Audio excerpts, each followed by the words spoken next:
हर पल आपके साथ। नमस्कार, आप देख रहे हैं हर पल न्यूज और मैं हूं आपके साथ युक्ति सिंह। देश के प्रधानमंत्री नरेंद्र मोदी गुजरात की यात्रा पर हैं। यहां उन्होंने नवसारी जिले में 3050 करोड़ रुपए की विकास परियोजनाओं का उद्घाटन किया।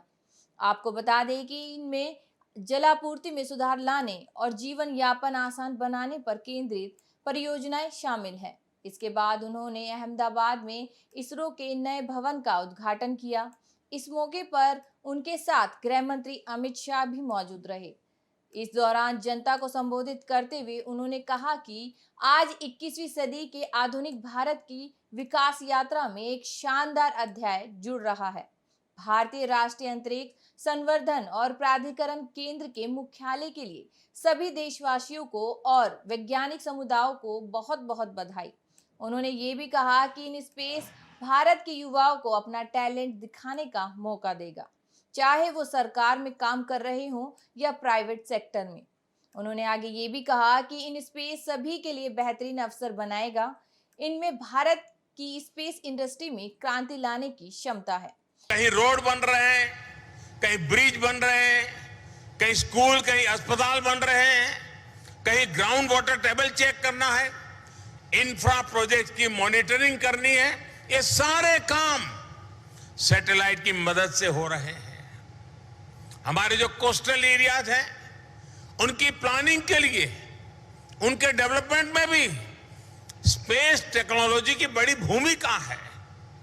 समुद्र में जाने वाले मछुआरों को भी सैटेलाइट के जरिए फिशिंग और समुद्री तूफानों की जानकारी पहले से ही मिल जाती है।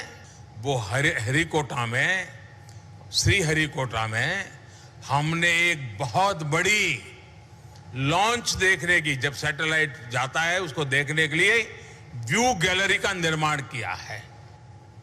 कोई अभियान अंतरिक्ष में भेजता है तो पूरा देश उससे जुड़ जाता है, गर्व महसूस करता है। देश उसके लिए प्रार्थनाएं करता है और जब वो सफल होता है तो हर देशवासी आनंद, उमंग और गर्व से उसकी अभिव्यक्ति करता है और उस सफलता को हिंदुस्तान का हर नागरिक खुद की सफलता मानता है। जैसे भारत के आईटी सेक्टर का सामर्थ्य आज दुनिया देख रही है, वैसे ही आने वाले दिनों में भारत के स्पेस सेक्टर की ताकत नई ऊंचाई पर होगी। इन स्पेस इंडस्ट्री, स्टार्टअप्स और इसरो के बीच ट्रांसफर ऑफ टेक्नोलॉजी को भी फैसिलिटेट करने का काम करेगा। प्राइवेट सेक्टर इसरो के रिसोर्सेज का इस्तेमाल भी कर सके, इसरो के साथ मिलकर काम कर सके, ये भी सुनिश्चित किया जा रहा है। यूपी सरकार के 100 दिवसीय अभियान में मिशन शक्ति के तहत गैंगस्टर ललित सोनकर की 28 लाख की संपत्ति को कुर्क किए जाने का आदेश पारित किया गया।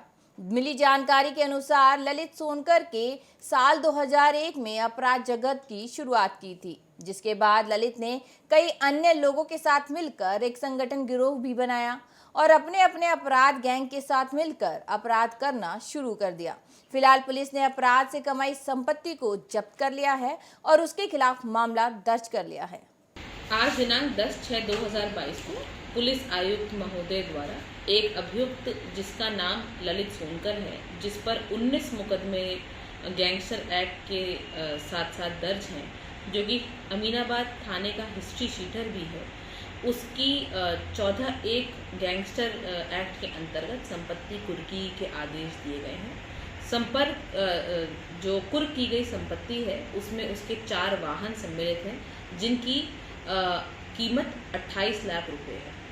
तो वहीं मध्य प्रदेश के भिंड जिले के उमरी थाना क्षेत्र में आगामी चुनावों को देखते हुए एसपी शैलेंद्र सिंह चौहान के निर्देशन में डीएसपी हेडक्वार्टर अरविंद शाह के मार्गदर्शन में उमरी थाना प्रभारी विनय सिंह तोमर ने लगातार गुंडों, बदमाशों, अवैध शराब और अवैध हथियार रखने वालों के खिलाफ ताबड़तोड़ कार्यवाही की जा रही है। प्रतिदिन ग्रामीण क्षेत्रों और भिंड गोपालपुर स्टेट हाईवे पर चेकिंग पॉइंट पर गश्त लगाकर वाहनों पर चढ़ी काली फिल्म हूटर लगाकर चलाने वालों के खिलाफ सख्त कार्यवाही की जा रही है। इतना ही नहीं, चुनावों को प्रभावित करने वाले हिस्ट्री शीटरों के खिलाफ बॉन्ड ओवर भरने और उनके घरों पर चस्पा करने की कार्यवाही भी की जा रही है। जैसा कि सभी को पता है कि वर्तमान में पंचायती चुनाव और नगरीय निकाय चुनाव के संबंध में आचार संहिता लगी हुई है। तो लगातार आचार संहिता लगने के बाद वाहनों में चेकिंग की जा रही है। चेकिंग के दौरान काली फिल्म हूटर वालों पर कार्रवाई की है और अवैध तस्करी करने वालों पर विशेष रूप से ध्यान रखा जा रहा है। साथ ही जितने भी गुंडे बदमाश हैं उनके यहाँ पे उनको जिलाबदर भी किया जा रहा है, बाउंड ओवर कराया जा रहा है। बाउंड ओवर कराने के बाद उनके घर पे रेड नोटिस भी चिपकाए जा रहे हैं। जितने भी प्रभावशील जो लोग चुनाव में प्रभाव डाल सकते हैं उनको बाउंड ओवर कराया गया है। कुछ लोगों पे अन्य कार्रवाई की जा रही हैं। साथ ही जितने भी मतदाता जो ऐसे वर्ग के लोग हैं जिनमें कोई लोग प्रभाव कर सकता है उनके घर पर जाकर उनको समझाइश दी जा रही है और निर्भीक रूप से चुनाव कराने के लिए हिदायतें दी जा रही हैं। फिलहाल इस बुलेटिन में इतना ही। आगे की तमाम अपडेट्स और खबरों के लिए बने रहिए मेरे साथ और देखते रहिए हर पल न्यूज़।